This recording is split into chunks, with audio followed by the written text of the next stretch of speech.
Please sing again. I don't know what to sing, so with that cold open, good morning, everyone. We are, as we were discussing before the stream started, still we have a lot of red issues. So if there's something not red that you were hoping to hear about today, it almost certainly won't happen. Especially because we're going to start with another big topic, or resume a big topic. So better support for interpolated strings for C# 10 Part 2. Are you with us, Steve? I am. Alrighty. All right. I'll reiterate a little bit of what we talked about last time because we didn't get that far. So part one was all Jeremy? about... Jeremy, before we start, can you zoom in? If you didn't know, you can actually zoom in yourself by just holding Control Scroll on whatever Jeremy's sharing. So part one was all about when you were target typing interpolation to strings. String s equals blah. This issue is about taking advantage of the syntax to do other stuff that you couldn't do in C# prior to C# 10. And I've basically outlined logically three additional scenarios to support. One of which involves utilizing the existing interpolated string builder that we did in part one and augmenting it with a few additional public APIs to support customization of interpolating into strings. And then two additional scenarios, one for using interpolated strings to write into existing spans. So you're doing your own formatting into spans. And the other is using interpolated strings to append to string builders. So let's kind of walk through them. If you can scroll down a little bit, Jeremy. So we'll start with writing into spans. Today, if you were implementing, you had a type like struct point that had an X and a Y, and you wanted to implement ispan formatable on it, so you were implementing your try format method, you have to write code something like this, where first you call try format on the X, and then if it fails, you return false. If it's successful, you slice to the remaining portion, and then you test to see if there's enough space to write your comma space to separate the two values. If there is, you copy. Then you increase the number of characters you copied, you slice again. Then you try and do try format on the Y, again returning false if it failed. You update your total number of characters copied and you return true. It would be nice if we enabled, now that we have these builders for interpolated strings, if we enabled you to instead write the one-liner that's on the bottom of the string, which is try and write this interpolated string to this span using the iFormat provider and getting out the number of characters written. And we could enable that exact syntax by providing a new try write method. That's the name I've chosen. We could come up with a different name, and a builder that is able to do this translation. So you can scroll down a little, Jeremy. There is sort of a public-facing part here and a compiler services part here. Again, some of this is up for modification, and some of this is required by whatever the pattern is the compiler requires. So we expose these extension methods, just like everything else on memory extensions, that operates on a span. And then the key argument is the interpolated span builder. And by taking that in the place where we have interpolated span builder, the compiler you're able to write an interpolated string. And then the compiler does all its magic to generate usage of that interpolated span builder. Sorry, hold on for 1 second. Let me just do what my dog's barking about.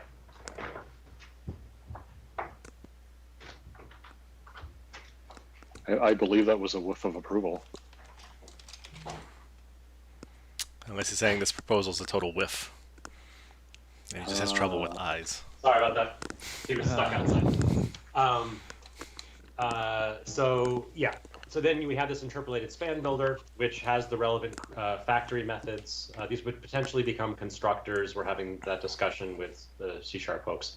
But either factory or constructor that takes the relevant state, gives back the span builder, and then the same exact append literal, append formatted methods as we saw on Interpolated String Builder. So the real thing to discuss here is A, do we care about the scenario? I vote the answer is yes. And then what exact overloads with what name do we want to expose as extension methods for span? I have suggested we have 2 overloads, one that takes the span and the builder, and one that takes the span, the iFormat provider, and the builder. And yeah, that's basically it for that one. And I believe Sanity, and Fred, back me up here, says that all of the optional arguments that have to go to the builder have to be specified in the signature prior to the builder. Well, that's an interesting question now, isn't it? We are still having this debate. In But this particular case, I think we would want to do it anyway, just because in general, we're only talking about the provider here as an optional argument, and in all of our other APIs, provider comes before the thing that you're formatting. So I think in this particular case, we do it this order anyway. That would be my vote. Okay, I was going to say, which is why it's not last, maintaining both waterfall parity and allowing it to go to a default argument. But you look at, for example, string.format, and it's got overloads that take the format and then the object arguments, and it's got overloads that take the provider, then the format, and then the object arguments. And then string builder.append format does the same thing. It's got overloads that take the format and the arguments, and it's got one that take the provider, the format, and the arguments. So I've mirrored that here, which happens to be the happy path for not having to discuss whether the arguments come first or can come second. Yeah, there are a couple of BCL APIs that are going to be a problem with that rule of putting the arguments before the string, namely UTF-8 formatter, because all the existing try-write APIs on that take the span second. They take value to write and then the span. So if we wanted to do this for UTF-8 formatter, it would have to be, well, it might have to be span and then interpolate a string value, which is different from the rest. That's very true. To be clear, I'm not proposing we do that for .NET 6, so it's not in this proposal. But Fred's right that if we wanted to, that would be one case where the arguments might not line up if we had that restriction. Can you pass multiple arguments to the builder? Like, presumably you can have multiple interpolated builder arguments, right? Yeah, in the second overload here, both the span and the provider need to be passed to the builder. And the order in which the compiler passes them has to match the method that the thing is on, or how are they aligned? The way I'm doing it at the moment, well, the way I will currently planning on implementing it is the order in which it's specified in this attribute is the order in which they will be specified. They will be a value, like, so it say provider and span were swapped, but they weren't swapped in the method signature. In like the original method signature, I would evaluate them in lexical order, and it would be as if you had used name parameters to swap the order of those. Gotcha. And then when you can't bind them with that rule, then you fail to compile? Yeah, probably.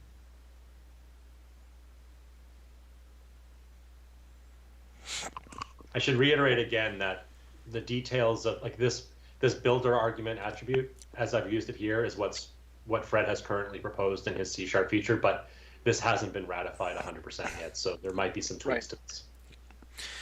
Yeah, I'm just trying to get a sense for what we can do in the APIs and how much, like how strongly the builder is tied by the language rules.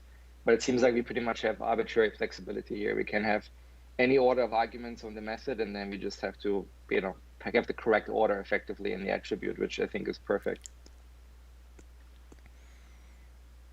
Yeah, I was about to ask, are we sure that we wanted this to be an extension method on span, but it's only on span of char, so that makes sense. Where else would you put it? Well, I mean, it's just in my head it said try write of t, span of t, and I don't know why, because that wasn't going to make any sense. But I was like, a try write showing up on all spans feels weird, but it's on span of char, which is mutable string, so it makes sense.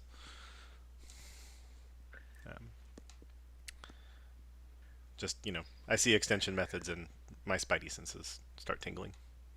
And what's the benefit of having a extension on span rather than calling try format on the type that you're actually formatting? It's the implementation. What is the format? The thing that you're formatting here is the interpolated string. I don't even know if that would work. Can you have an extension method, Fred, on an interpolated span builder?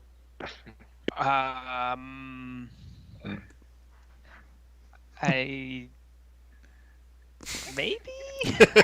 Gotcha. Okay, so this is specifically used for the interpolated span builder, or the builder. That does speak to the name that I chose. So everywhere else we have try format, it's you're basically formatting some value into the destination span, and here it's logically reversed. Here you're basically calling it on the span you want to format into, and you're passing in the thing that you want to format. So I didn't want to use try format for that, or at least I initially chose to call it something else because they are sort of swapped, but I didn't have a great name, so I just said try write and we'll figure it out later.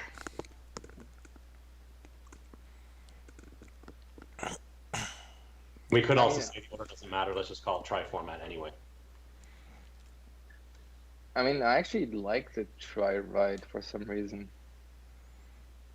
Because normally we would call it write, right? Like you would call write on a writer or append on a builder, right? So it seems reasonable. It's a bit weird because you called it on something that fundamentally can't grow. Yeah. It's a bit, right. But So, remind me, what's the code gen look like on this? So, scroll down, and I think I have the code for it. So it'll look something like that. okay, but destination actually gets, if it was something other than a simple expression, it gets saved off as a temp before we create the, like, all of these things should be viewed as a compiler variable got created before the builder. Yeah, Steve is missing some.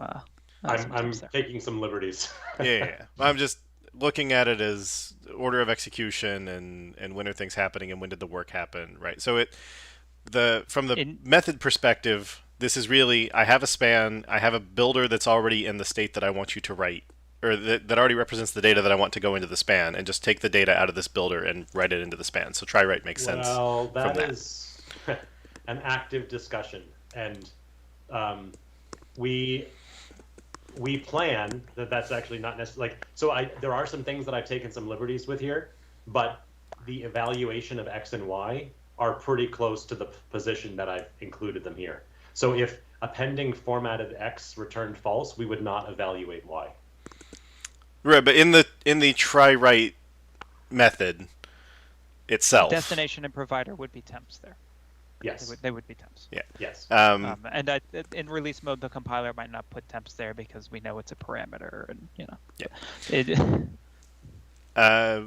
Right, but it's thinking of the try write method of ignoring what it, or thinking of it just from its pure implementation. It receives a builder that is done. So Yes. It's this builder already represents the data that I want you to write, or in the case that the builder says, I'm sorry, I entered a fail mode to not write. Then yes, the try write method in this case is almost certainly going to ignore both destination and provider.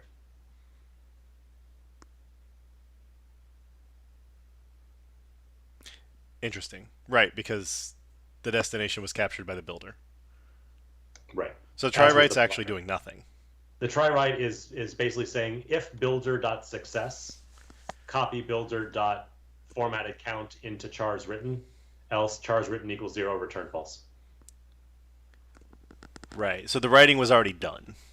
The writing was already done, and we're just filling in the 2 return values as part of try write. But from a human reading the line of code, it does look like that line is the line that's writing. It's just the compiler helped move all the writing. It's weird for somewhere a else. language other than C# where this method is useless. Right. All right, I think it still Or makes sense. a language other than one that has the same syntactical transformation that C# has. So these builders, they don't have to do the writing during the append formatted, right? Like this try write could, in theory, actually do the writing. mean, They would have to put it somewhere because it's In not getting theory, yeah, the append format append letter would have to store the data somewhere for try write to do. So it could have a collection. That wouldn't work very well if X or Y was something that couldn't be stored in a collection like a span. But So yeah. Which do we expect to be more common? Because I agree with Jeremy, try write's kind of weird. I think if we expect try write to generally not do anything other than check something, maybe we should give it a better name. Well, it's not that from the programmer's point of view, they're not calling some other thing, right? They're calling try write. Yes, the implementation scroll up. The implementation of try write is maybe not necessarily what they were expecting, but that's not the code they're writing. The code they're writing is try write this thing. How do they see this in IntelliSense? Like when they see try write and they pass in, they say I need a provider, so I give a provider, comma. Does it see interpolated span builder in IntelliSense?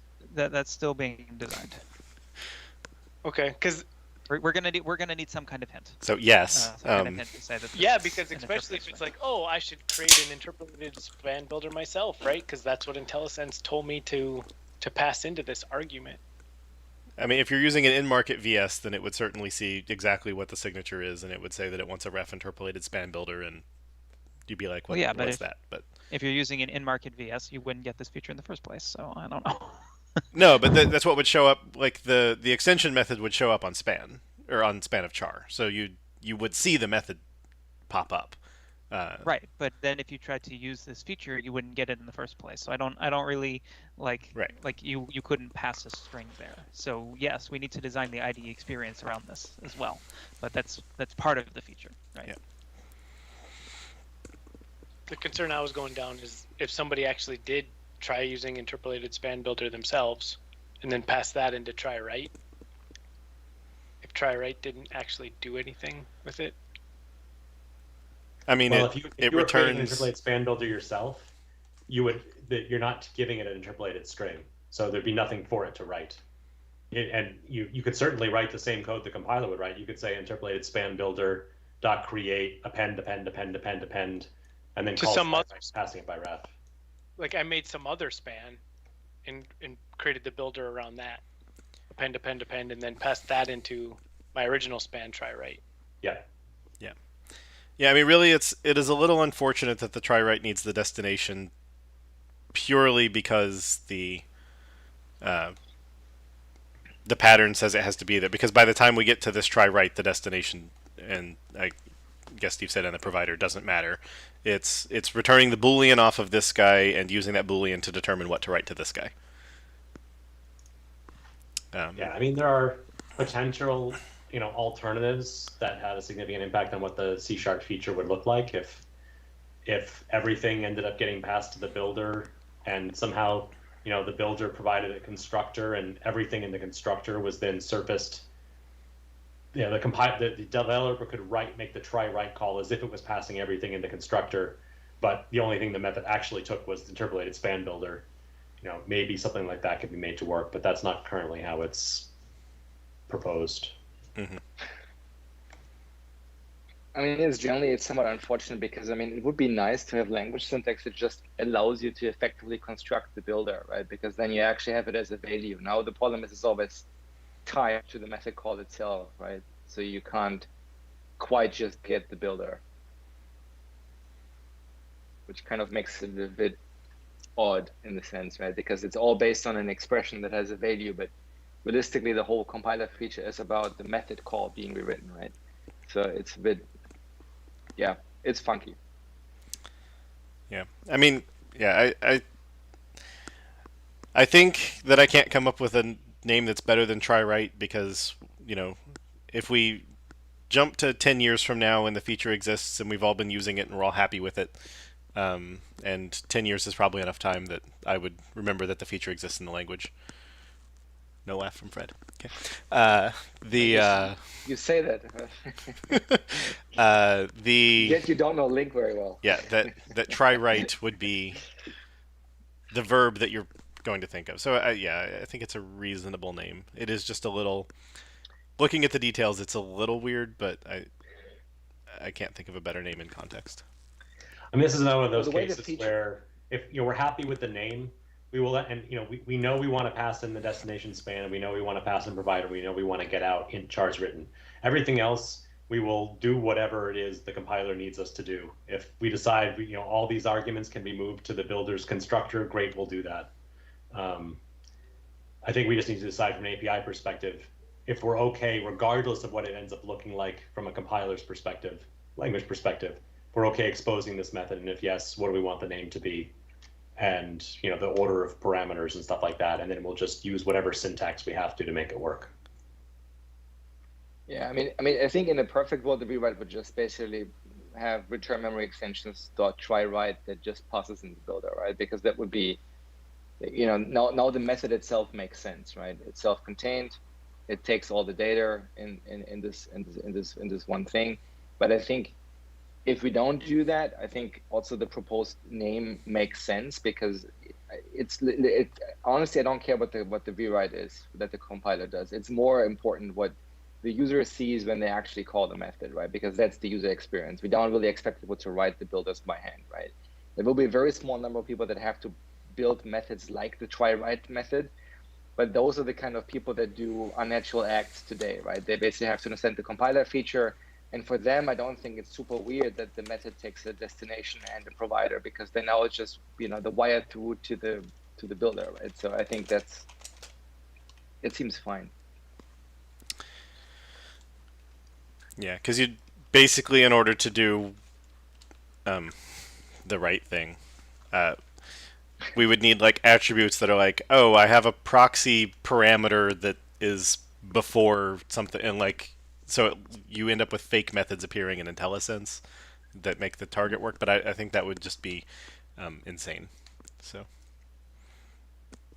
are there any cases where the condition that calls the builder with the appends is not a discard? No. Basically, the bool just says whether the append successfully appended or not. And if it's not, that means the whole operation is failing.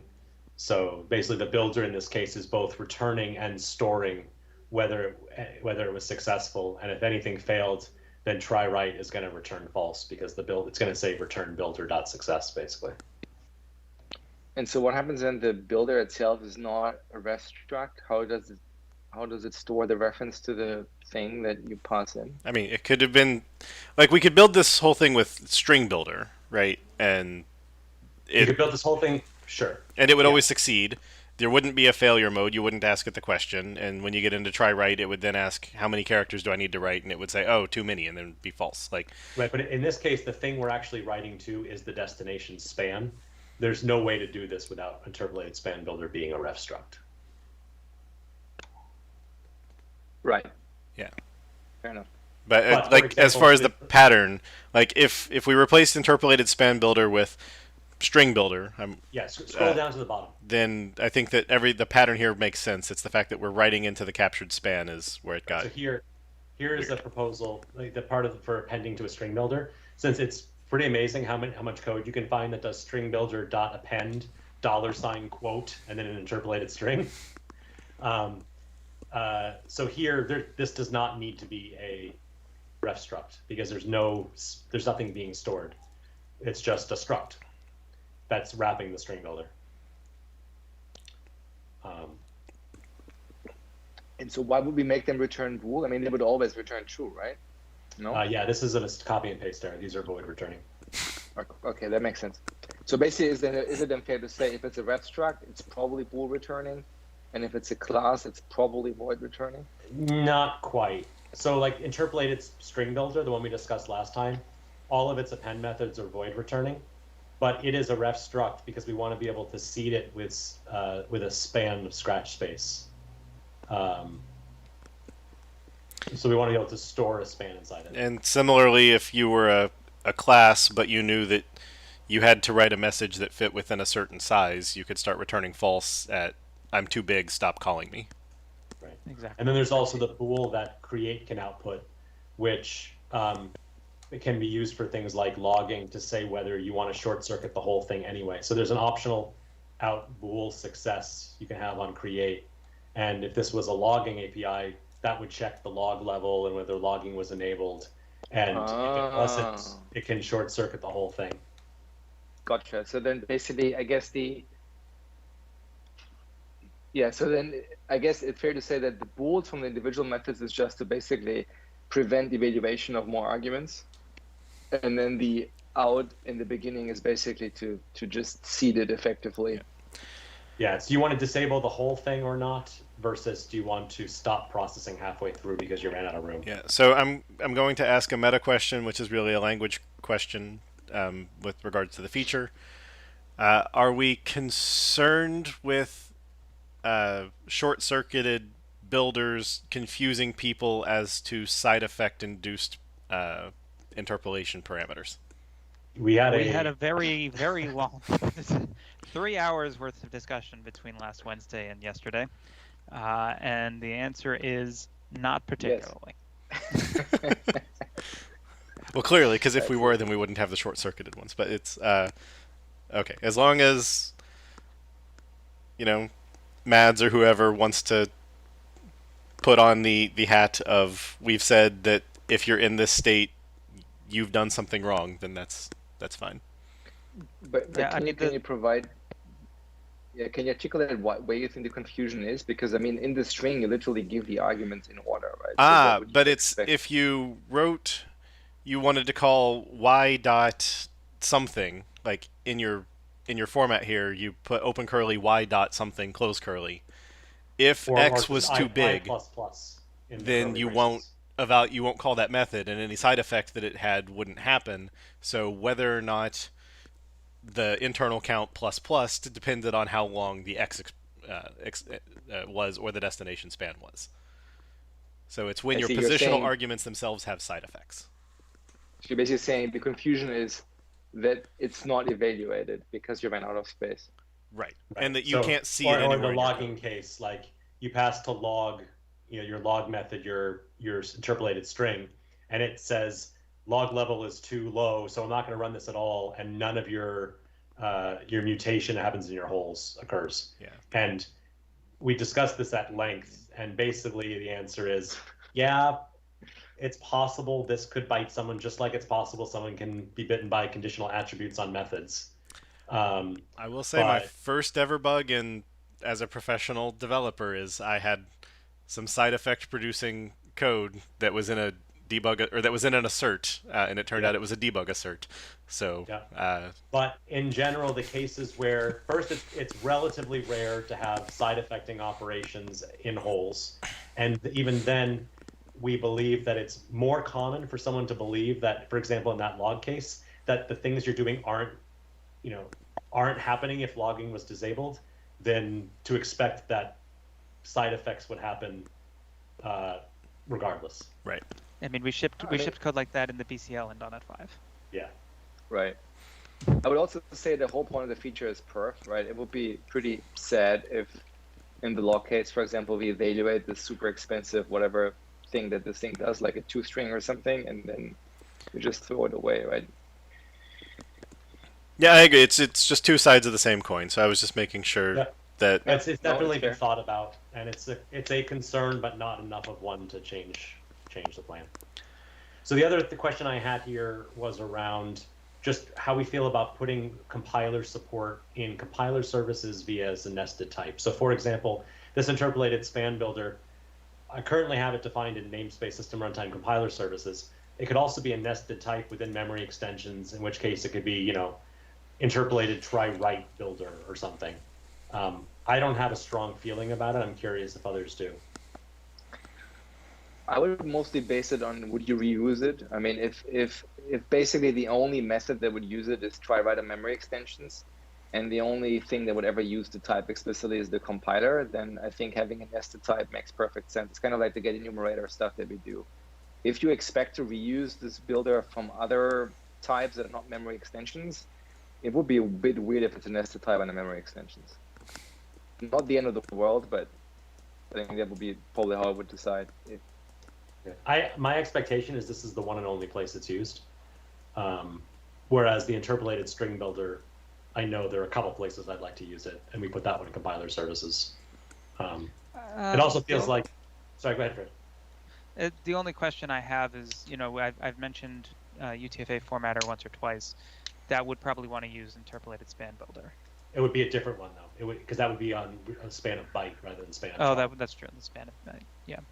And then that would even be weirder if this was interpolated span builder, but then you didn't have a span.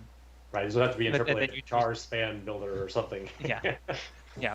Well, but that's true whether it's. I mean, I guess on memory extensions it would be the only one because the other one would be on UTF-8 formatter. And then they can. So if we put on memory extensions, I was thinking we would name the builder specific to this method. So interpolated try write, whatever.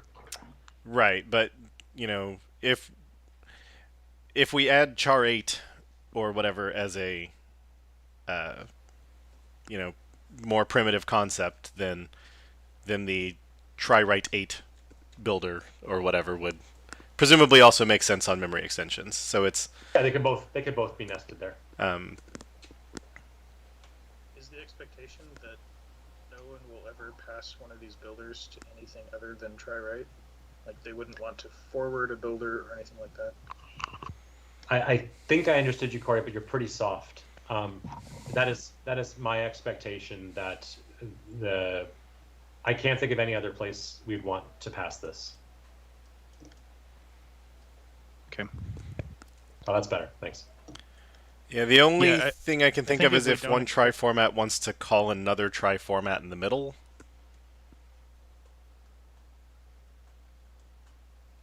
Sorry, I didn't follow that, Jeremy. So this try format is assuming that X and Y can both be two-stringed, or two-stringed or try formatted. So how would a try format writing to a span destination work if that needed to? So so this call will be append formatted T for that X. So if X was int, for example, it would end up being append formatted int that takes the X as an argument, and then append formatted says if T is ispan formattable, T dot try format into the remaining space in the span. Which would then be a different interpolated builder argument receiving the span slice to where okay, yep. If that's how it was implemented, it would end up being another one of the covers. But that's an implementation detail of that try format call. Right. But yeah. Okay. So the builder itself didn't need to get passed around. No. So for this one,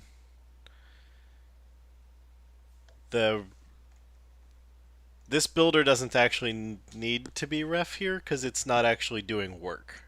Technically, no. The ref here would just be for consistency. There's no state that there's no resources being wrapped that are disposable. So this one would be for consistency, and maybe there's a perf argument, but it probably is going to get passed by ref under the covers anyway by the JIT. Okay. I mean, I'm fine with it. It's again looking at it, it's like, oh, obviously you're doing some work on this thing here, but we're only asking it, did you succeed, and if so, how many characters did you write? Yeah, I don't. I mean, if we wanted to say this was non-ref, that's fine by me. I honestly don't have a strong opinion. Yeah, the other one was important to be ref because it was doing work. Right. I'm fine with putting ref here because maybe one day it matters. It's not like anyone calls it. So I think, I mean, the one thing, like, depending on where the IDE goes with the experience, I would say that interpolated span builder or string builder, whatever we want to call these types, is probably not the most helpful name if the expectation is you want people to know that that means $ something, right? So I think that, because I mean, the builder sounds very mechanical, like something I would actually new up myself. So if, depending on where the IDE feature lands, if we don't get one, I think we should consider having a different naming convention for those builders that makes it a bit more pop, that, you know, you're supposed to write $sign something. So maybe interpolated string something or something, right? Like, I don't know. I'm happy to name this whatever you think makes sense, regardless of whether we get that feature. If you have a suggestion for a name, I'm happy to change it. I mean, if we expect that per type, we would only have at most one nested type that represents the builder, we would probably get away with interpolated string. If we need more than one, then we probably need some sort of naming convention that I actually like the idea of tying it to the method. Like just calling it interpolated try write. Yeah, something like that. Yeah. I'm fine with that too. And then you'd want to rename interpolated string builder to, that we discussed last time, to just interpolated string. Well, but that one, no one. I guess you do have the proposal of letting the interpolation builder be passed into places, because that's why it needed to be ref.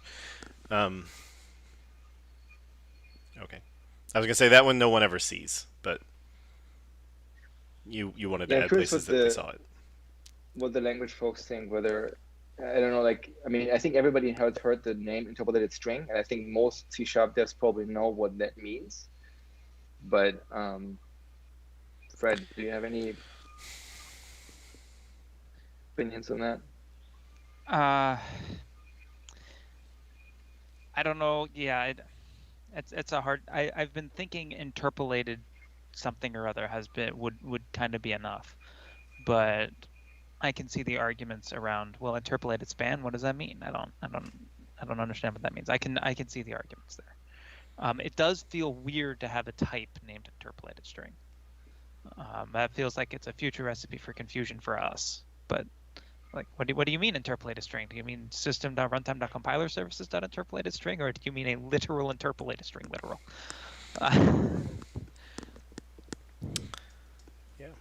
And we could say, if we're not concerned about these names being too long, we could say that all of them need to begin with interpolated string and end with builder, and then we optionally add additional stuff in the middle.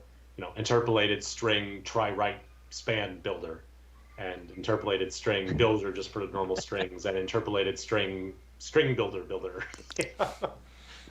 Oh god, it builds string builders? Is this WCF Maybe with factories? String builder, append builder. I don't know. Interpolated string builder. Great. I love it. Factory. It's almost as bad as async, I mean, maybe async.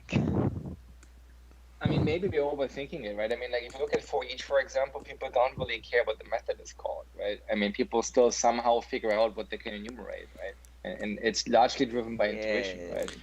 Yeah, yes and no. You're not seeing a method signature there, right? Assuming that IntelliSense That's fair. does get the enhancement that it sees the thing with interpolated builder argument, and it shows it in IntelliSense as $, quote, quote, or something, then I hope we do something along those lines, because I think that's pretty critical to the feature. Yeah, but I'm assuming there's an issue for that somewhere. It's part of the test plan for interpolated strings. Yeah. So then then whatever these names are would only be seen by current and market VSs, and as Fred said, they can't use the feature. They could new the thing up themselves and call it if they really wanted to. And if they did it perfectly, then future decompilers might turn it back into the $, quote, literal for them. But I think that if everything goes to plan, then the default dev experience, I'm aware there are other IDEs, the default dev experience would never really see these names. So I think that means we have the freedom to do whatever we want. We probably want them all to be EB never, though, right? I'd be fine with that if we think that's the right to do. On the type, you mean? Yeah, because you wouldn't want, if for some reason you wrote memory extensions dot, you don't need to see interpolated span builders show up.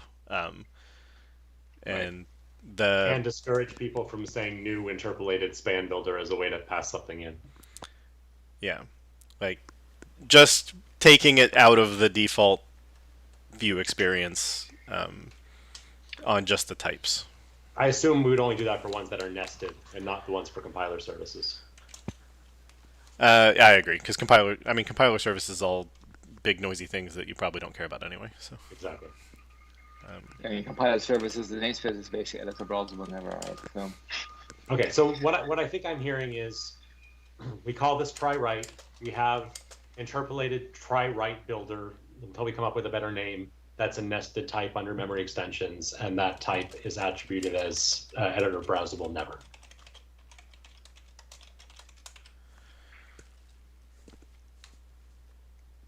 Yeah. So did we have an opinion on this name? I think it was part of your thing, but I was taking notes.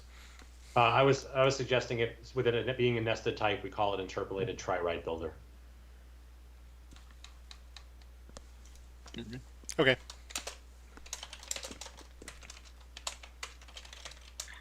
Yeah, the only idea I had is just avoiding the name builder and just call it argument, because that makes it a bit more sensible when you look at the IntelliSense of try write. But now we have two things called interpolated something argument, which might not be great either. Yeah. I think I'd prefer to stick with builder now as the suffix, pending further discussion based on what the ID experience is like. I mean, renaming these things, renaming interpolated string builder is a little bit harder because that would involve, the compiler knows that name, but everything else, the compiler is unaware of the name for, and we can change that, at the drop of a hat before we ship. Yeah, for the string builder one, I care less about because it's basically never visible to anyone. So. I don't know if this has been asked yet. Instead of calling try write in an extension method, which just feels kind of weird to me, what about something like interpolated string dot try format? That gets into the question of order of evaluation, and I really, really, really don't want to see us. I'm already pushing for us not to allow arguments from the interpolated string to come after the interpolated string itself, and that would necessitate that the arguments come after the interpolated string. Yeah, we'd also have a scoping and binding problem if we made just a static to hold a bunch of these things, because you end up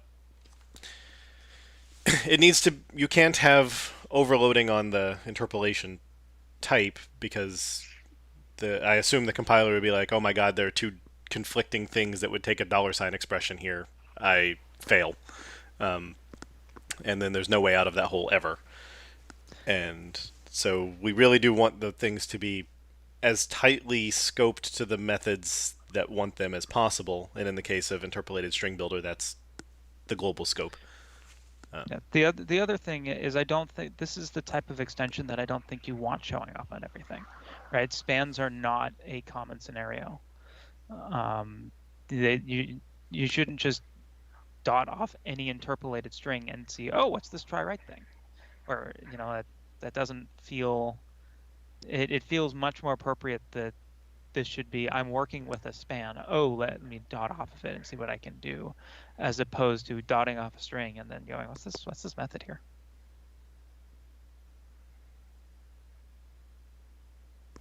But yeah.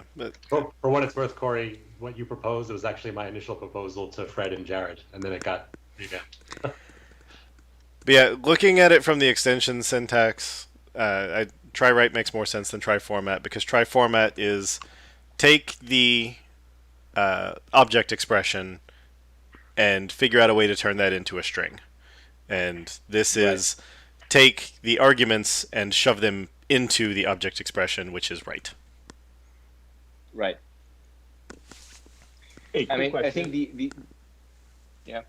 Oh, sorry, I might have just misunderstood the last conversation. But were you saying that, like, if we didn't have try write as an extension method, we wouldn't be able to control the argument order? Like, can't you choose any argument order you want? I just didn't understand that. You can choose whatever argument order you want, but if the thing you're dotting off of is the interpolated string, and the thing that you're writing into is the first argument after it's been substituted, right? That means by necessity that the interpolated string has to come before the span. Okay, And I that think means that means lexical order is broken. I'm sorry. Yeah, I think I misunderstood Corey's suggestion. I thought it was moving away from an extension method. This was suggesting making the interpolated string the thing we extend. Yep. Okay. Which I'm also not certain will just work in general with the rules as they're written.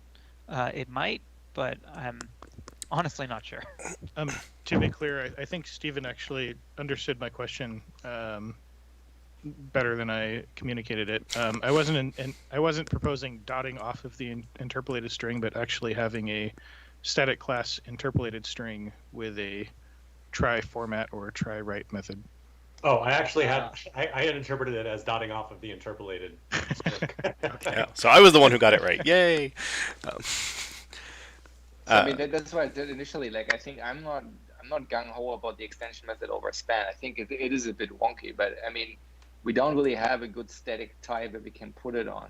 I mean, interpolated string feels a bit weird as a type name for that. I'm also concerned that we will then be basically saying that anything that has to do with processing interpolated strings needs to go onto that type, when I think in general these are going to be much more distributed. Like there's some string builder functionality related to this, and there's some span of char functionality related to this, and some string functionality and some logging functionality. And I don't want everyone to have to go to interpolated string dot in order to use that, especially if they can't extend it for their own stuff. Yeah, I would agree with that too. Like I think I would just say like for the span case, it kind of makes sense to me that it's a static helper because you're usually not having write methods on the span, right? Usually you have static methods that take a span, right? Or an instance method that takes a span when you're going to write something. That's the only thing that's odd. But I mean, yeah, for logging, for example, like the logging example would be some random method somewhere that just, it's like, logically log. So I think it's mostly, I think for me, the extension over span feels odd. Yeah, well, to be fair, I think it's only an extension over span. We did do a bit of thinking of when we want extension methods versus, pure statics or instance methods, and it doesn't apply to all spans. It only applies to span of char. So this is really, we want it as an instance method on span of char. It's a special version of fill, which is an instance method on span that writes into the span. That and clear are the only ones that modify it, I think. Everything else modifies an argument. So this fits in we're just saying that the span of char has a way that it understands how to take an interpolated string and write into that span, and that's what Steve proposed here. If we wanted it as a pure static, then we would have to take this now currently memory extensions plus interpolated try write builder using IL syntax to show it's a nested type. Then we would have a static method hanging off of it that is not create, called something like try write, which took all these arguments minus the word this, and then you would call that, which would be very ugly from the call site. So it would be try format would call interpolated try write builder dot try write destination comma provider comma and I think if we ignore the fact that this is writing to a span and we look at it as the loggers and other things like that, it's probably mostly going to be instance methods. This is the pattern we want, and we're just saying it's a instance method on span of char. So I think will make sense once we've added like 3 or 4 more of those. I mean, we have UTF-8 formatter, and that uses the pure static style. Well, that's because UTF-8 formatter writes to span of byte, and a span of bytes is generally not UTF-8 strings. That's because we don't have char 8. If we had char 8, I think they would have all been written as extension methods, or at least there would have been a very long debate about it. So if we add support for char 8 or span byte in the future, we're going to continue down this path of having an extension on span byte, or would we say we would only ever do that if we had char 8? If we had char 8 and it did not unify with byte.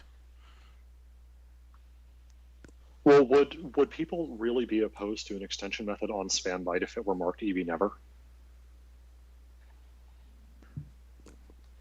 Then why is it an extension How would method? you call it? I mean, you can still call it. Sure, how do I find it? But we're talking about something that's intended for authors of interpolated string builders, though, correct? No, we're talking about things that are intended entry for people who never want mind. to use the $ syntax. Yeah. Okay, I had misunderstood the caller then. Never mind. Yeah, the consumer, not the library. I mean, given that we already have extension methods that mutate spans, maybe it's just me not being used to that. But like We do mostly on span of char, because span of char is basically mutable string. Yeah, if we were to start adding texty extension methods on span of byte, I would push back extremely hard against that, because most people don't use span of byte to represent text. Most people use span of byte to represent arbitrary binary data. Yeah, I agree. I'm just thinking ahead. If we ever were to add that, would we want both of these things to be consistent, or are we okay having a different API service for that one? Well, so I think if we had, if we had char8 or whatever as a thing that is not just an alias for byte, then we would have try write this span of char span, and we would have try write this span of char8 span, and we would probably need 2 different builder types because the spans that they use are different, but that would be hidden by IntelliSense because they both take $signy things, and there's no compiler ambiguity because a span of char and span of char8 can't unify, so it knew which target you wanted, and there was only one $sign target, etc. So I think that's what we would do. We could make the builder generic now, right? Like,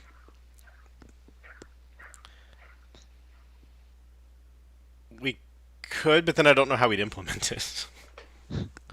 Like, because it currently only makes sense if T is char. I don't know either. Fred, if we wanted to add a UTF-8 formatter dot try format that took one of these, would that be possible today? With the proposal, yes, it would be possible. Okay.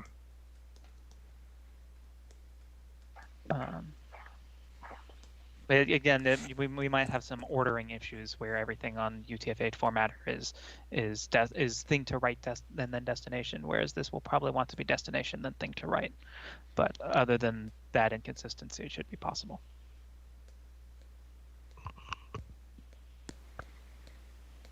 I mean, to be fair, our general guidelines for span were written after that, and they say that the destination comes first. Well, the source span, then the destination span, then everything else. So the UTF-8 formatter ones are actually backwards for our current guidelines.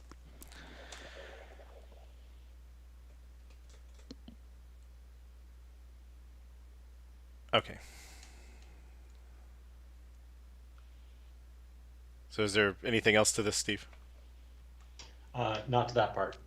Why don't we, since we've been talking about custom builders, why don't we jump down to the third part on string builder? That should be quick now, I think. And we'll come back to this middle part. Okay. Yeah, that. All right, so the idea here is we allow you to make a single call to string builder.append format, accepting an interpolated string, and have the compiler translate that to .append, .append, .append, .append, rather than you having to split it up manually. So if you scroll down a little bit, you can write sb.append format, x comma y, rather than having to write sb.append x .append comma space .append y. The other thing this enables is to use a provider, which you can't currently do today, which means there's no way to efficiently say today, string builder.append the hex value of an integer, because there's no way to say append with the integer and the I format provider. You have to use append format, box the integer, etc. So this would enable that scenario as well. And basically this would end up getting translated down to a builder that passes in the string builder, and then builder.append whatever just translates to calling the relevance functionality on the underlying string builder. Makes sense. I propose doing this as an append format method on string builder. If you can scroll up a little bit, Jeremy. There's a conversation to potentially be had about doing this as append instead of as append format. Append format makes sense because it's logically overloads of the existing support that takes a format string, provider, arguments, etc. But as I mentioned earlier, there's a fair amount of usage for string builder.append that just takes an interpolated string, and all of that would just get better. So we wanted to raise that. I'm a big fan of that. I mean, because that's logically what I think the user thinks of this as passing in a string, more like, because append format to me implies that you have this old style formatting, right, where you basically provide the format string and then the arguments. Mm-hmm. And I don't believe there would be any conflict to I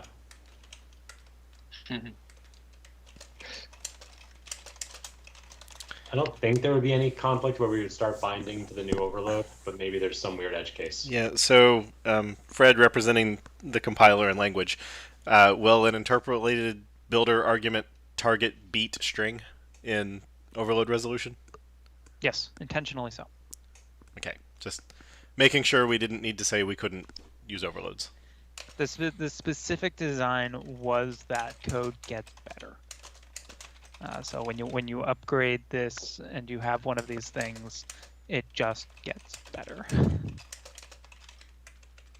The question I have around these types of things is, at least personally, I almost never use append format, and I almost always use append or append line on string builder. Yep. Just from my personal experience. Yeah. So I So don't, we could choose to do it know as if append append format is the right thing. Yeah, so we could choose to do it as append, and we could also have an append line if we wanted to. Yeah, I just took that note. I feel like I like append better because it implies that the string is one single unit rather than multiple arguments being passed in. Yeah. Yeah, and this one again, we do have the slight oddity, which is now making me wonder if it's going to always be true, that the builder that's being passed in at the end ended up not mattering. Yes. The append method that accepts the builder will ignore the builder. Like that will have an empty body, right? Well, yes, that will have an empty body. If we did an append line, then its body would just be sb.append line. Right. Well, it would be this dot append line, return this. Yes. Yes. Yeah. I guess that's true. Append format's body is return this. And well, once it's renamed to append, then append taking an interpolated builder would just say return this. And yeah, I mean, the method itself ends up being whatever the cleanup final step is for the operation. It's returning arguments, cleaning up resources, rather than actually performing the operation, which has already been done. Yeah, so going back to iasync result, it's really, you're writing end append. Yes. And that whole magic of how async result works. The implementation is end append. Yeah. But the signature is what the developer writes to express the whole operation. Right. Yeah, the dirty little secret of this, of course, is that it's actually just a limited form of aspect-oriented programming, right?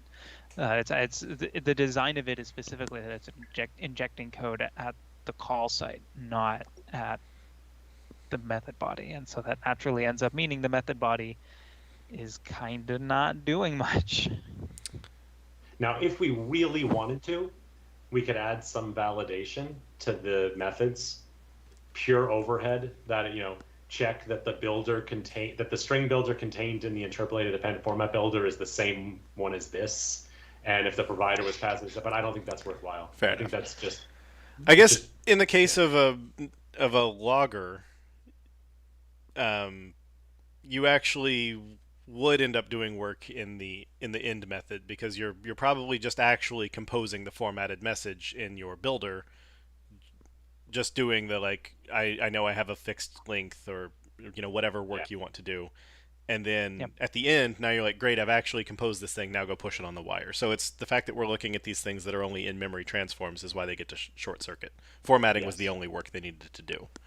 Yes. Exactly. So in that case, it makes... I was just trying to think of a time when you actually wanted the builder at the end, and that networking or network logging, I think, is probably the prototype for that. Is this the right name for the parameter? I don't know. I wanted to ask Fred like what I would call that. Whatever it is, we'll fill in. Yeah, that's an interesting question. I'm currently thinking this is the way to go, and that if you wanted to have a parameter named this, you'd need to escape it. But that's pretty C# specific. On the other hand, I don't know a word, like any word that we choose there has to be something that's not a legal identifier. The empty string? Because maybe the empty string. But, or it could be another property or constructor parameter on the builder that's a Boolean for whether to include this. True, but then you can't customize the order in which it's passed, right? If you want to pass this as the second argument. So the specific word there, I think, still needs to be decided. If we use this, it's very C# specific, which I'm not a huge fan of. Yeah. So maybe the empty string is the appropriate way to go. But the empty string looks weird, so I don't know. It does look weird, but it's the unnamed argument to an instance method. True. Yeah, I'm fine with empty string. We'll do whatever the compiler says we should do. It's going to be whatever the LDM gets into an hour-long conversation on. Yeah. Right. So. And then the answer is a $sign. Yeah. Okay, so we'll do this one as append. Just add. And then, did folks also want an append line or just append? I think we should also do append line. Yep. Because otherwise you would write append and you're like, oh, but I want the new line after it. Now you add line, and now it goes through the old string build, or it goes through the other string interpolation. That's a good point. And I know that I'm personally guilty of doing stuff like this in like test code where I don't really care. It's just like, so boy, there's some extra strings. I took the note that we should also add new overloads for string builder append line. Cool. Okay, so then there's the middle section. Yeah, and I guess I don't know what string builder append looks like. Do we need the format provider on append? Yes, I would like it to be there. Okay, so we'll do append and append line. It's only on append format today because it doesn't make sense with append today, but it does make sense with append that takes something that's formatable. Fair enough. Yep. All right. Are we also going to add a similar overloads on top of TextWriter? I hadn't considered it. We could. That's actually a good idea. Yeah. I think the slight difference there is you might end up causing extra IOs than you intended, but I don't know how common of a concern that is for TextWriter use. Yeah, I guess you would assume that the TextWriter, if someone cares about IO, they're gonna be using a buffered one like StreamWriter or something. Right.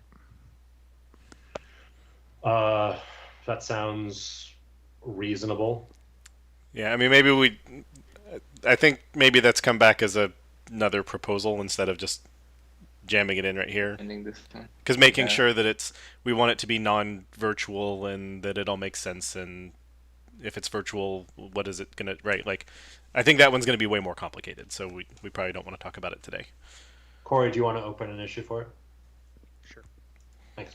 It's a good suggestion. I'm sure there are actually even other places where we could leverage interpolation. These were just the main ones that occurred to me that I saw being used relatively frequently that we could make better. Mm-hmm. But TextWriter is a good example of another one. We talked about UTF-8 writer. It's a potential one for the future around formatting stuff is UTF-8. and there are probably other places as well. We've talked about maybe doing something with Microsoft extensions logging. Yeah. All right, so then the middle portion is basically just two things where I'm proposing new string.format overloads. And basically to be able to do two things. To be able to do string interpolation into a string, but with a format provider, and to do string interpolation into a string, but seeded with some scratch space, like stack-alloc or a buffer you've got lying around. So basically a string.format method that allows you to pass, provider and scratch space. Right.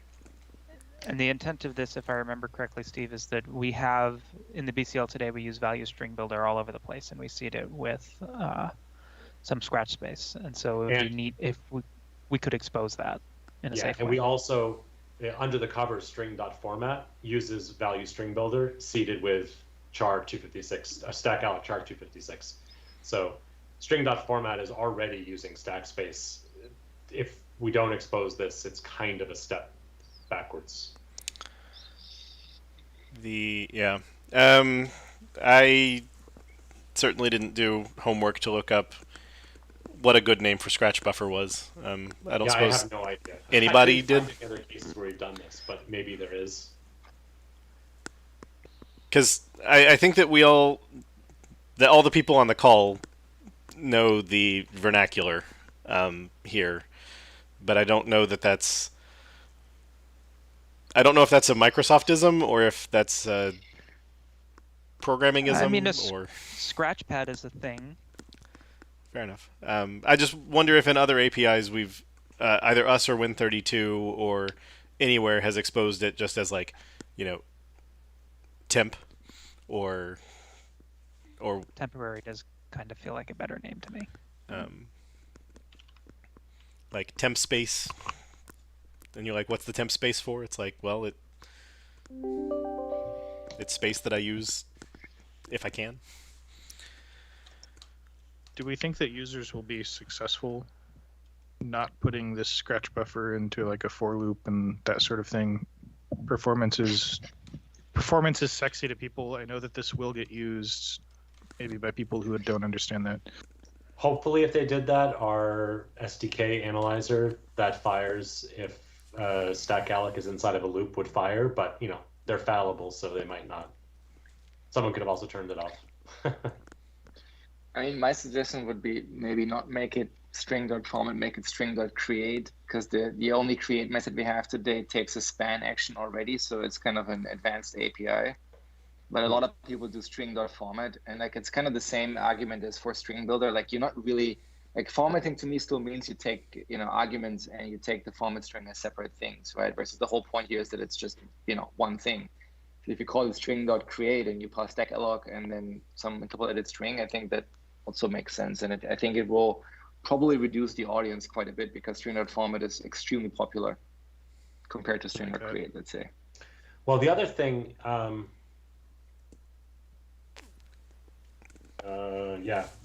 guess that's reasonable.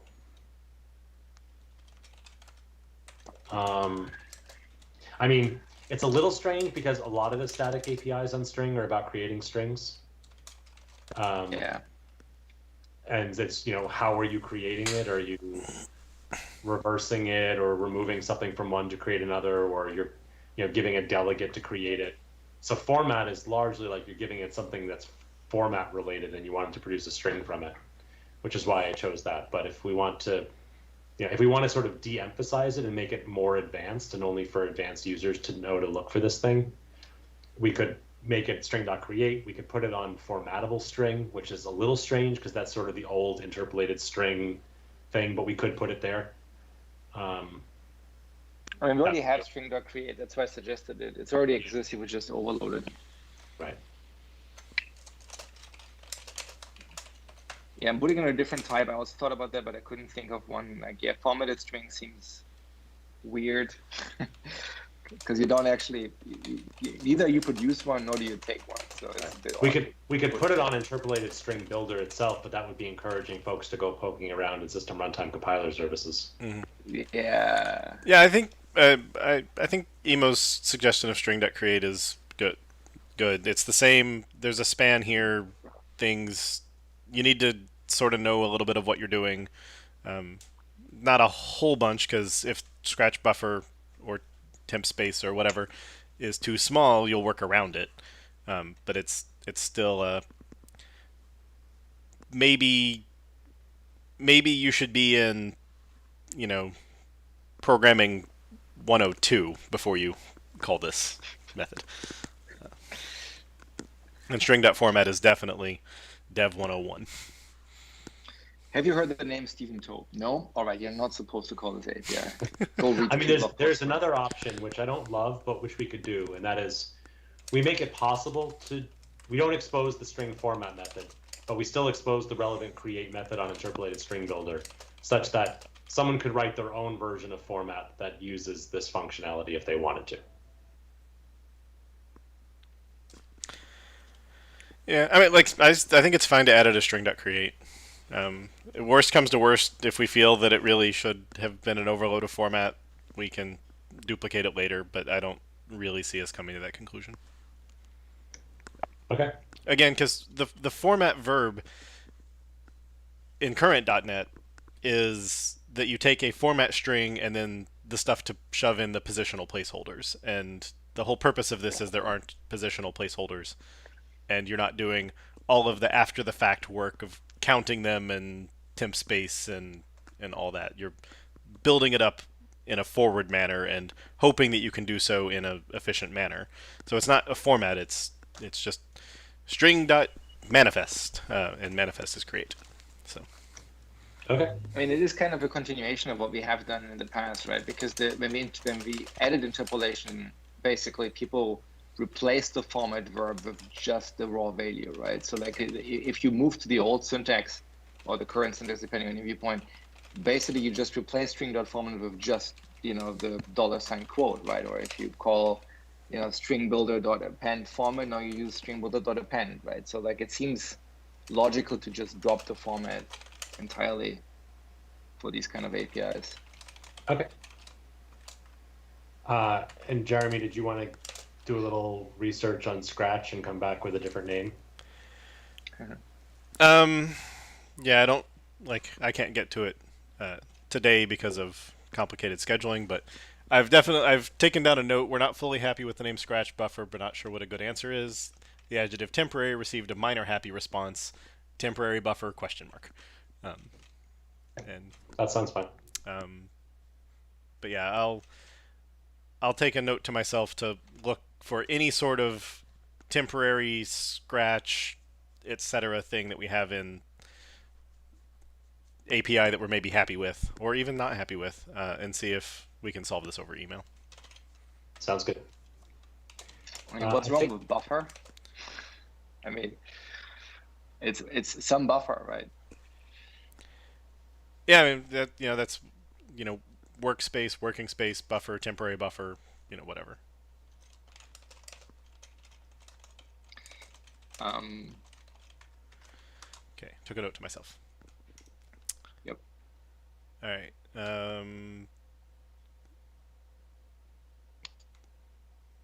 I think this one's also new. String formatting with a provider. This is the same one we were just talking about, just without the Scratch buffer argument. Just two overloads of what was string format, taking provider and the builder, and then one taking provider, Scratch, and builder. Yeah, so I assume we want this one to also be create?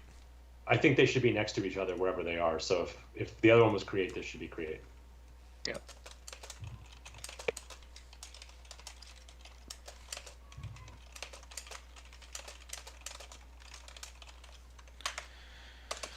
Okay.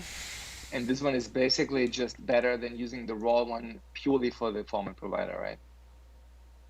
Yeah, this one is about being able to customize how the formatting happens. So do you want to use invariant culture? Do you want to use, FRFR or ENUS or whatever.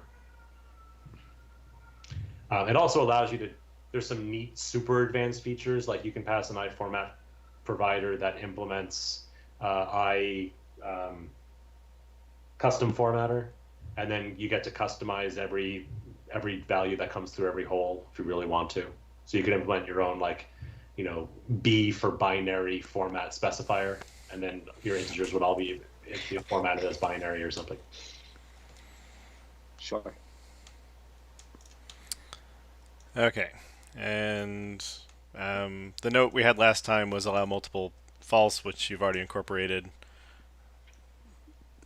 You were a Steve, so you didn't like that a single argument was going to allocate an array somewhere.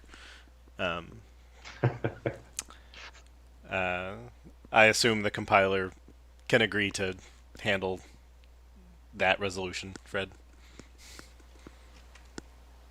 Yeah. Okay. I mean, I could certainly see you saying, no, we want one target, and instead he gave you two. So, I guess really at the compiler level, you're not calling this at all. You have just the open paren and comma or optional comma syntax. So, I don't know what your language tree looks like. Maybe you do see as two targets. Honestly, the main reason I didn't just have the params one is if memory serves, array constructor arguments to attributes are non-CLI compliant. That's correct. Yeah. That came up with unmanaged callers only, which only has params and is not CLS compliant. Oh yeah, CLS compliant. What I said, Yeah. CLI. So does that mean, as a nod to CLS compliance, we want to add like 6 overloads to this, or do we stick with this until whoever manages CLS these days gets tetchy? I mean, the entire feature isn't CLS compliant, right? So Fair enough. it's only for, like, if your language wants to support this feature, then you better support multiple parameters too. I mean, technically you don't have to. But yeah, And we could get rid of the string argument if folks don't like it. I have no strong. No, it's fine. I don't. I mean, it's just allocated in metadata anyway, so it doesn't really matter. It might make metadata slightly smaller for cases that only care about one argument. You know, that could be useful for one person, I guess. I guess. Maybe I'll just get rid of the string argument. Just keep things simple. Whatever.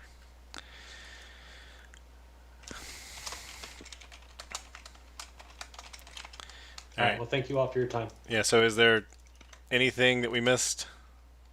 I think that was everything in here.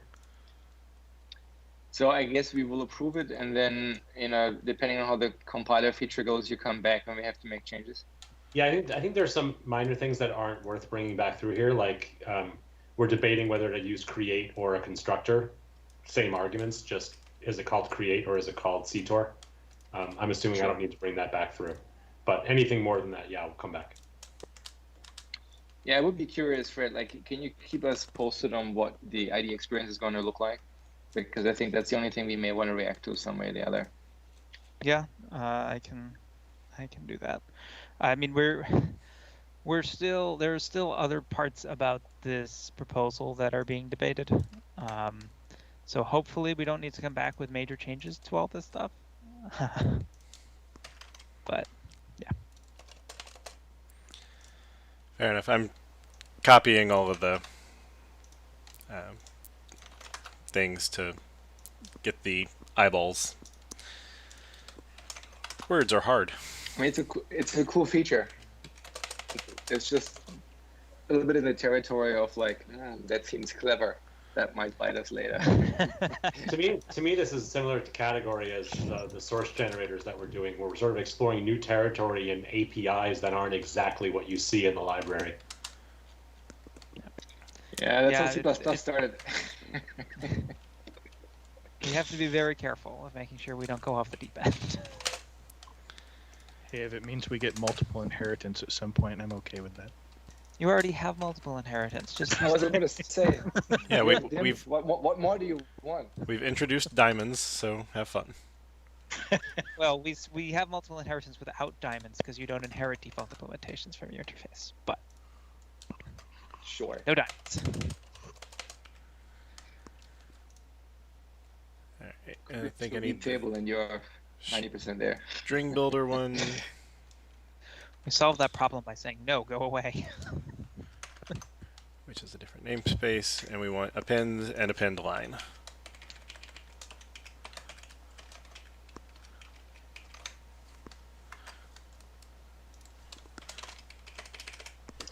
I just realized the biggest benefit that I have for not streaming is that I don't have to take the notes. It's delicious. Yeah, isn't it?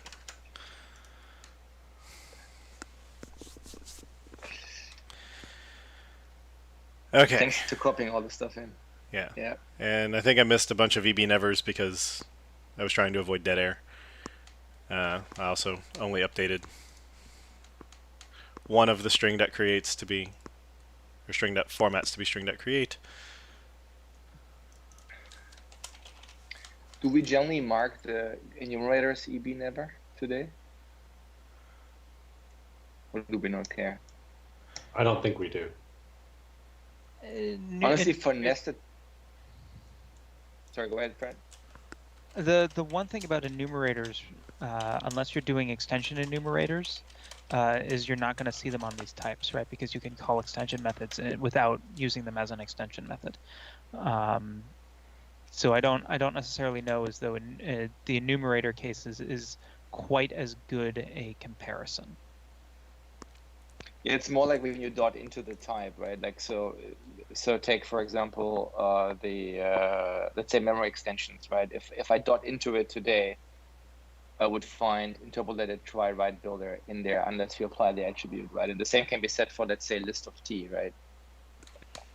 But I guess your argument is you don't generally do statics on those things, so I guess. Yeah, my argument is that extension methods are perfectly valid to call by saying memory extensions dot try write. Instead of saying span dot try write and then control dotting or using import completion to get the using. And so it seems more likely that someone would dot into memory extensions than they would dot into necessarily like list of t. Right. Yeah, I mean, my care level is low for those. I think either way works for me. You're missing a space. Yeah. The question is, where am I missing a space? It's like There. way up there, yeah, there. Okay, I think I captured things. All right, I have another meeting to run to, folks. So Sounds good. Thanks for Chris, hanging out with us. All right, so I guess really it's make sure we agree on the bullets, and then hopefully the words match. So close the window. Somebody's cooking. So nested builders should be EB never.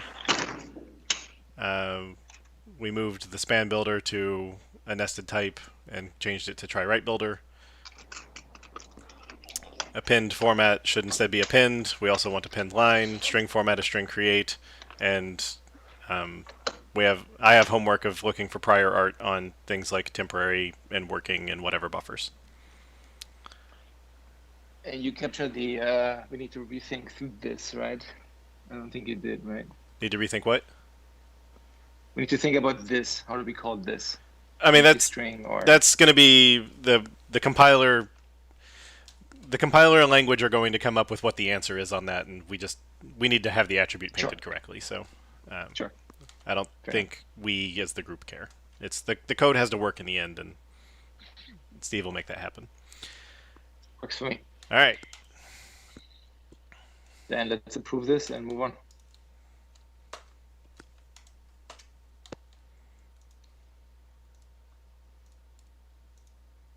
Ta-da! And I'll remove blocking so that Steve doesn't have to do so in like 5 minutes.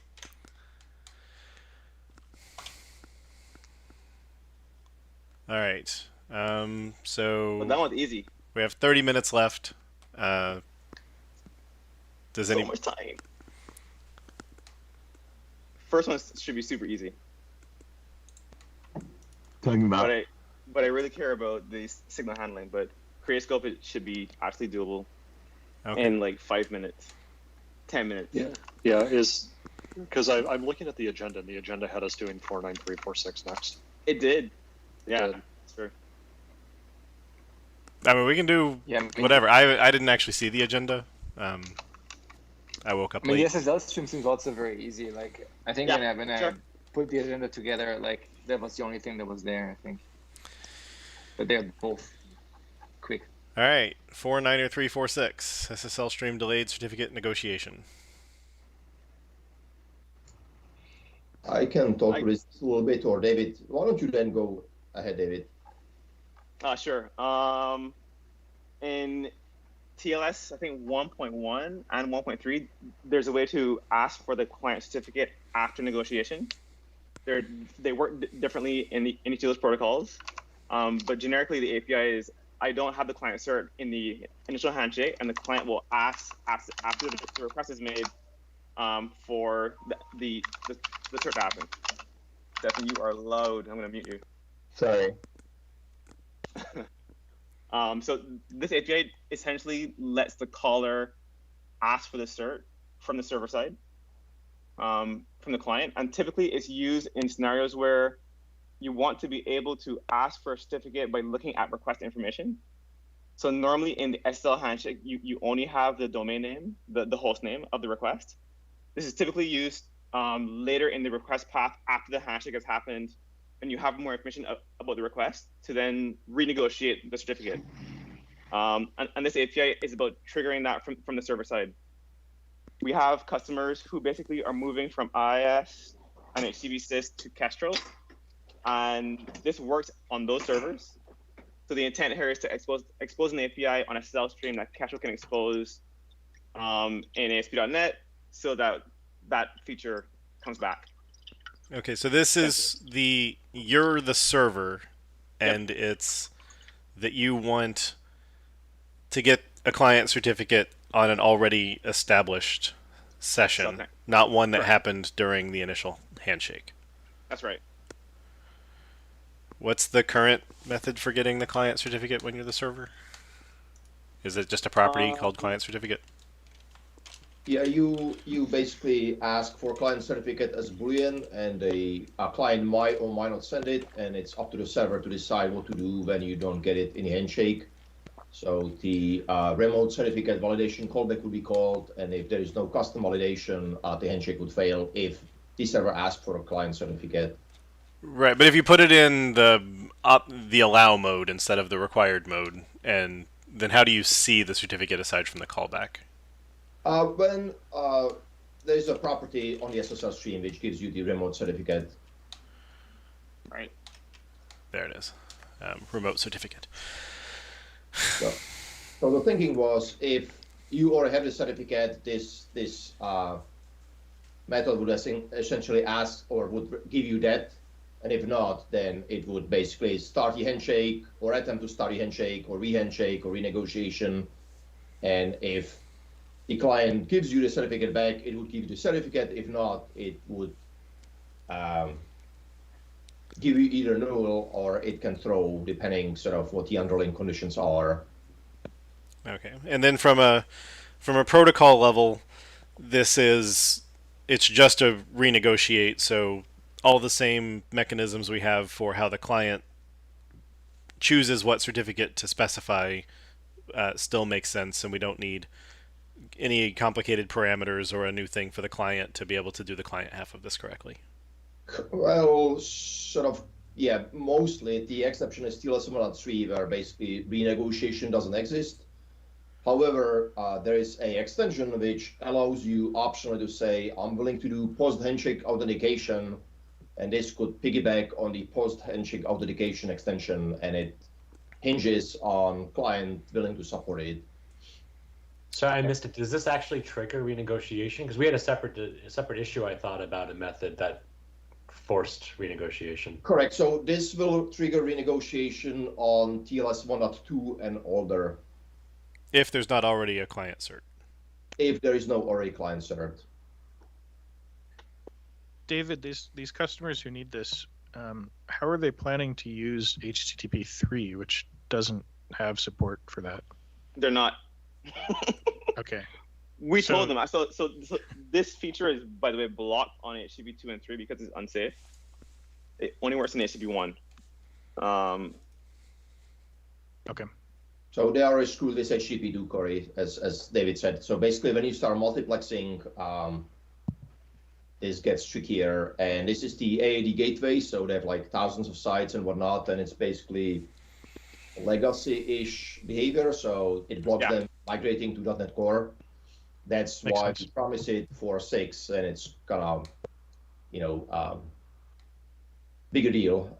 And as David said, the old ASP did support it, but Kestrel can because the SSL stream cannot do that at this moment. But then who's the caller? The caller is generally just Kestrel? It's Because your basic code. infrastructure? No. It's your own. So we expose the API through APIs in ASP.NET, but your code basically has to say, okay, I read the path. Path is / give me the cert now. Call get client certificate async in your actual controller code on the server side. So it's their code calling this API at some point in time. Aside from maybe Kestrel, I'm there's missing some but like discussion about it from WCF, but again, it doesn't exist right now. So people have been asking about it at different forums. But I think mostly we consumed by another layer, not necessarily directly. Yeah, by app code itself, not by the server. But when they're migrating from IIS over to .NET Core, like where are they calling this API today when it doesn't exist? So in IIS, you don't call it yourself. You configure it based on incoming path. So you say /foo /bar require cert, and it does the actual. In IIS that it happens there. On HTTP sys, there's an explicit call, an API call into the kernel to say like, get the cert async. So depending on which API you use or what server you were on, it's exposed in different ways. But in Kestrel, we plan to expose it as a call that you make yourself. Really quick. We don't want. Sorry, like, and we don't want this declarative thing that IIS did. We just want it to be an API call. Yeah. Well, we can't have a declarative thing at the SSL stream layer. The SSL stream doesn't understand HTTP paths. Right. So what's supposed to happen when, like, what state does the SSL stream get into when you call this, the task is not complete, and something else calls write? Or read. Or, like, a renegotiation is now in flight. Read, I guess, would be easy. There's no data ready. But write, are we tracking a renegotiates in progress? I need to in queue writes, and we just say like, yep, totally got this. We'll deal with it later. Or are you inconsistent, or what? You sort of do either one as implementation. What Chris Ross was proposing is to basically throw if you do that. And there's outstanding, there was a link somewhere in it that the old implementation had a problem that if you have large incoming request and you parse the URL and you stop reading and you trigger a renegotiation, right? The renegotiation could be blocked behind all the data you're receiving, and it might deadlock you in the past. So again, the proposal was possibly throw or document that you need to keep reading and writing from the stream. The SSL stream and the S channel seems to be okay if you keep sort of writing to it. But it's up to us to define the behavior if we choose to. It doesn't change the API shape, as far as I can tell. Okay. I mean, just making sure that, because, it's, right now it's proposed as an async only, and since we already have synchronous write and stuff, do we want the synchronous blocking, like, because it seems like many things are going to be, there's nothing I can do until after, and there are synchronous users of SSL Stream, so we probably want the synchronous version of this method as well. God, no. I mean, sure. It's fine. But no, we shouldn't do that. We should just throw something. So Well, two things. well, I guess the question is like, what's worse, right? Like offering a sync version, we can do something smarter, let the caller do dot result. Because I mean, that's going to happen, right? Just choose your poison.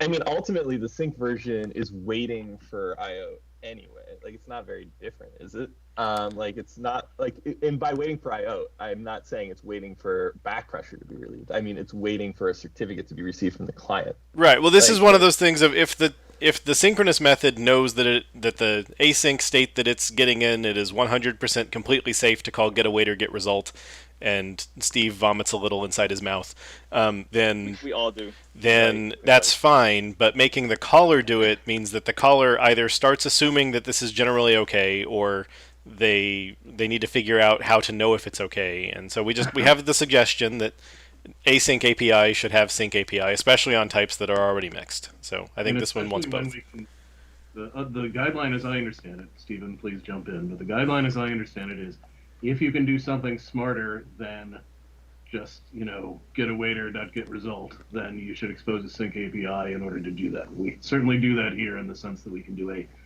sync operate or sync read on the underlying stream, right?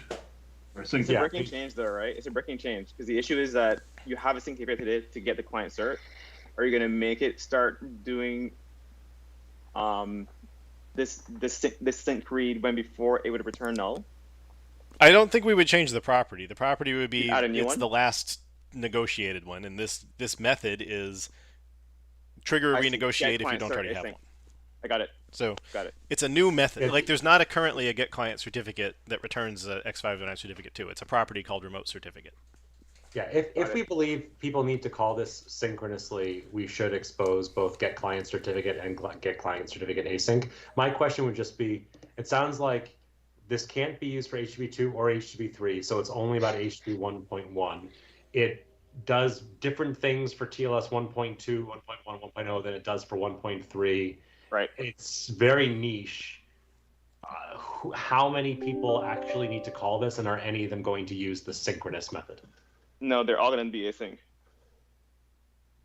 I would err on the side then of just exposing the async one, and if we actually hear someone wanting synchronous, we can add it later. But this sounds super corner case. And And to go given even the farther, Kestrel use case, I'd be afraid if people use the synchronous version. Yes. Like, it's bad in ASP.NET scenarios.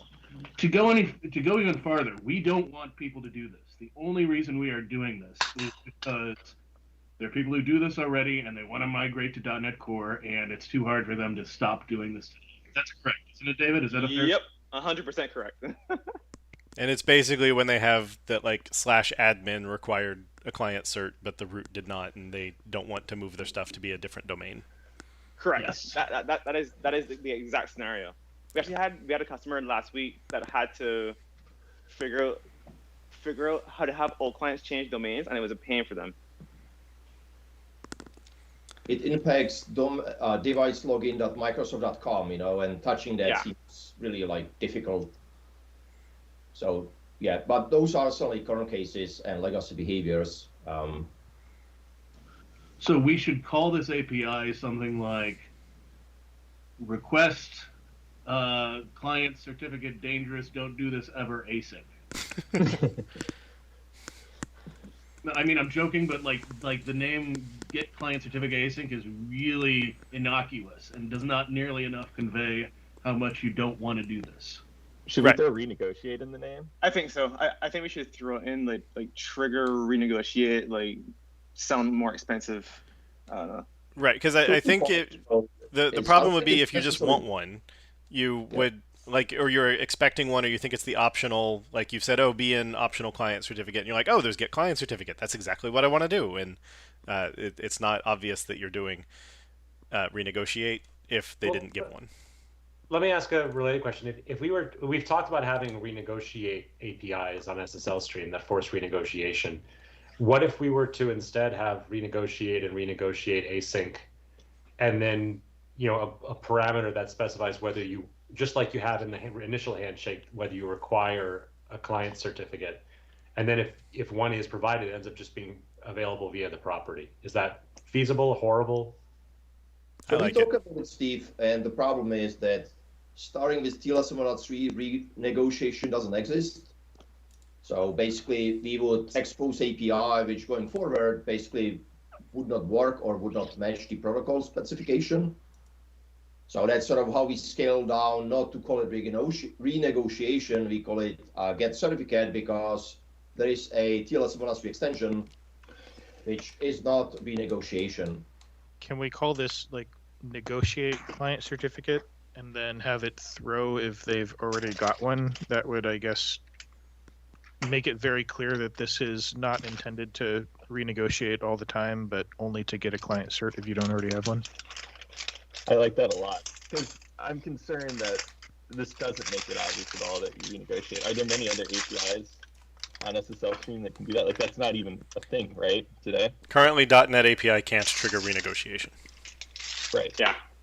So yeah, I think any API that starts doing that now should be extremely clear. It's about that's a possibility, even if it is only TLS, 1.1 and 2. Do we know if the underlying libraries that we depend on actually support this TLS 1.3 extension, or is this just something that somebody did an RFC on and it may or may not be ever supported by anyone? Windows do. So I have working prototype for both TLS 1.2 and 1.3, and it works kind of out of the box. It works equally the same. OpenSSL can do it, but it's different set of APIs, and I only have prototype for TLS 1.2. It's a different set of APIs that are TLS 1.3 specific? In OpenSSL, yes, correct, because it's not renegotiation, it's a post-authentication, post-handshake authentication. Makes sense. So the mechanism is different, and therefore the API it's version specific.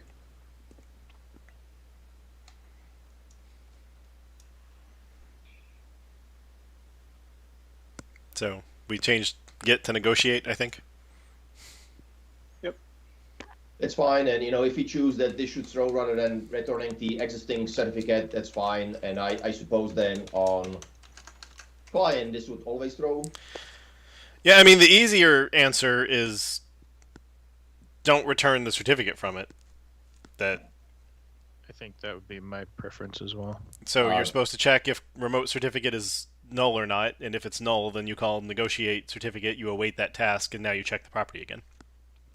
Yeah, I like that. That's good. Should this return like a bool to say if it was able to get a client certificate? I'm not familiar with the protocol.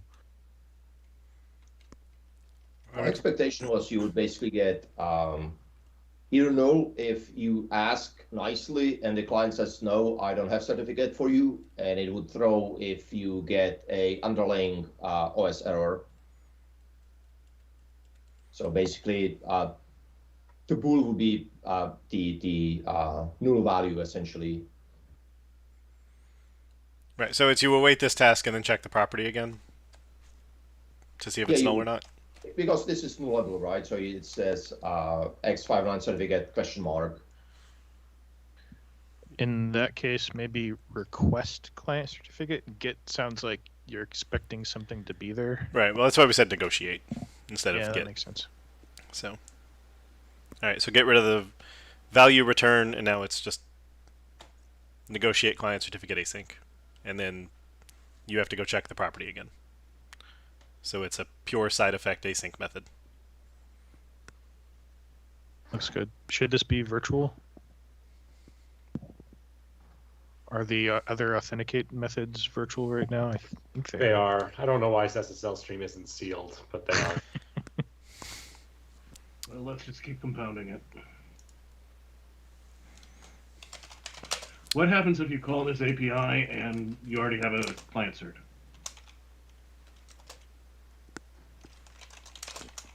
I would like it to throw to make it super clear that this is not intended for renegotiation.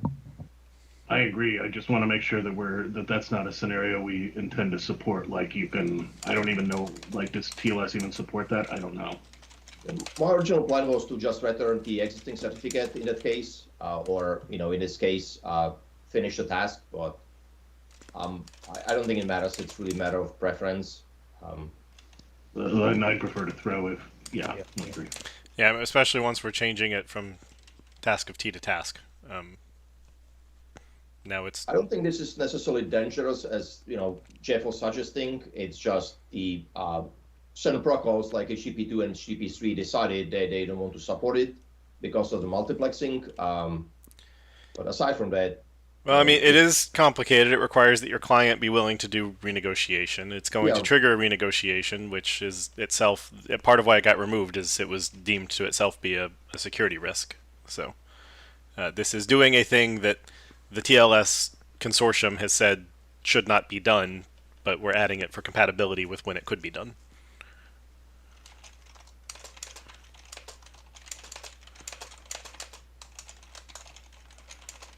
So it's still a legacy API, right? Yeah. So we don't expect us to do anything meaningful moving forward. Should the name reflect that somehow? Legacy negotiate client certificate async? Something like that. I mean, we don't want people to call it, right? Like it's only for a very narrow customer segment, right? Well, Quick does support extensions. I don't know if this would ever be added, but it would be a shame if this were called legacy and suddenly it was a supported thing. I mean, what someone put in the notes is Quick explicitly prohibits the scenario. So, okay. I think both HTTP2 and HTTP3 or Quick explicitly said the extension exists on TLS 1.3, but do not use it or do not enable it. And we could immediately obsolete it with a message: only use this if you're Stefan or David.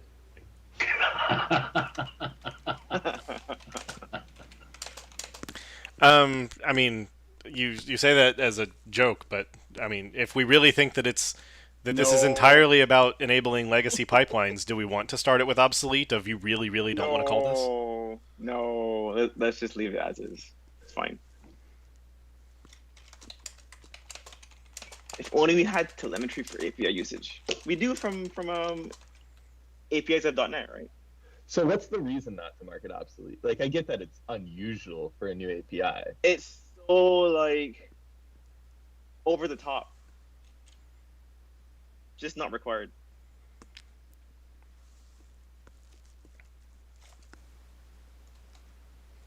I mean, I think it depends on the naming. I mean, if the API has legacy in the name, I think it's fine to not mark it obsolete. But if it's not, I think, to me, they're kind of largely complementary, right? So just for fullness sake, the equivalent of this on HTTP listener is HTTP listener request get client certificate. This actually does the same thing and it's on HTTP sys today in .NET. Right, but when it was written, that was considered a reasonable scenario, and now we're in the future and we say it's no longer a reasonable scenario. I wouldn't say it unreasonable. I would just say it is for older clients. But don't mark it as obsolete because all clients in my new stack need to support this scenario. No, but so it would be a named obsolescence, not a generic obsolescence, and it would be when you think that you understand when it's okay to call this, you just add it to your global suppressions. I think call it something else, just don't call it obsolete. Also, it's not just about old clients, right? It's an old scenario. Like, this won't work in HTTP2 and HTTP3 no matter what client. But you say old, that's fine. Some people will just not update to those protocols, right? Which is fine.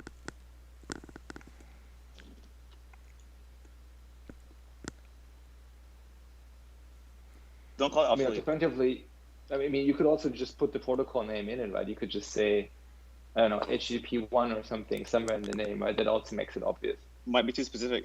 Maybe you're doing TLS over. Maybe you're doing TLS over something else. Maybe it is you're doing SQL and they support it in their protocol. I wouldn't call it obsolete just because the scenarios that are trying to use it are those scenarios that we're aware of. Yeah, I do think the obsolescence argument might be a little too HTTP specific, especially if there's this extension in TLS 1.3 and so forth.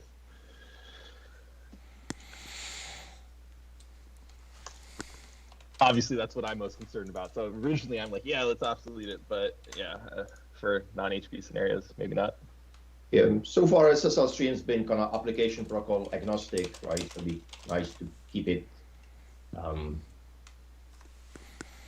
But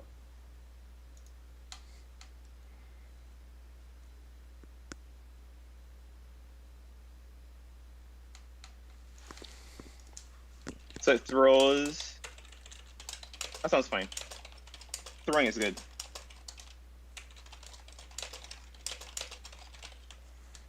Question: are there cases where you can't prevent the throw? I'm only concerned. Or can you always know it's gonna throw before calling it? I mean, you could race with another caller of it, but that's that part. But once you're calling this negotiate, it's weird. Yeah. So if it's single caller, it's you check. I assume it's going to be it throws if and only if the remote certificate property is. Sorry, it'll throw if the remote certificate property is not null. Right. Or it'll throw if you're the client half. Perfect. That's good. Because that makes no sense if you're the client. So you have a precondition of you checked the certificate, it was null. You said null's not what I wanted. Go call this other thing. Should it say remote? No, that's fine. That's fine. That's fine. No, that's fine. That's good.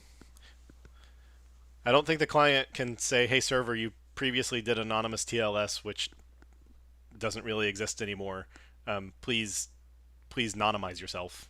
I don't know that they have the ability to do that. Maybe the client can trigger a renegotiate that the server should, but the server gets a blank context. Yeah. So it wouldn't know you were really trying to cajole a certificate out of it, unless you just drop TLS 1.0 and now it has to. But got it. All right. So I think this covered everything. Yeah.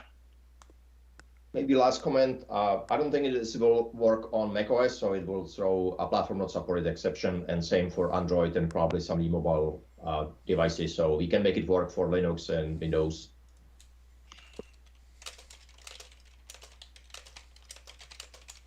I hope it's not a big concern, but it covers most of the cases.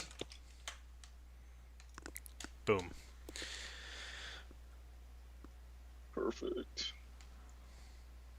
All right, I think that means we're done for the day, right? Because you need to run. Yep. Okay. Yep, at least the part where it goes to YouTube has to get cut off. So. So, all right. Thank you, everyone. We're in the meeting on Friday. So that's great. Yeah, our next session is at 10 a.m. Pacific time on Friday. So, see people then. See ya. All right, everyone. See you.